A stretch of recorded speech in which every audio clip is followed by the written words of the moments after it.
Il y a déjà plus de 3 ans depuis que j'ai commencé à me lever très tôt.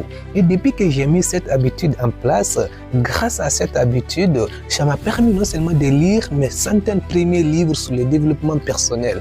Grâce à cette habitude, j'ai pu non seulement gérer mes journées de manière productive, mais également planifier mes journées avant de les attaquer. Alors, dans cette vidéo, je me tiens à partager entre toi et moi 3 méthodes que j'ai appliquées pour vraiment me lever très tôt sans souffrir. Si tu es prêt à découvrir ces 3 méthodes-là, reste avec moi, c'est parti.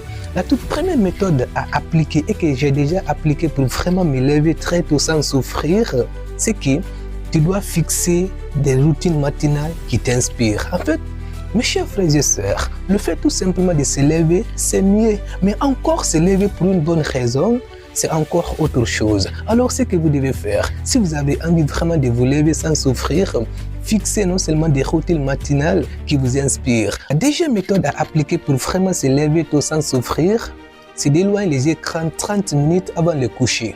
En fait, les scientifiques ont découvert soit des gens tels que téléphone, ordinateur, en tout cas télé, ça envoie une lumière bleue qui perturbe le sommeil. Alors, ce que vous devez faire, éloignez les écrans 30 à 60 minutes avant le coucher. À la place, vous pouvez lire un livre, c'est-à-dire vous pouvez investir ces temps-là à lire un livre, faire la méditation ou tout simplement écouter des podcasts. J'en suis sûr, vous verrez que votre sommeil sera tellement très profond, mais également vous pourrez non seulement vous lever très tôt sans souffrir. Ça, c'est la toute deuxième méthode que j'ai appliquée et que vous aussi vous pouvez vraiment appliquer sans vraiment souffrir. Ça, c'est la deuxième méthode. La troisième et la dernière, c'est de placer les réveils loin de lui.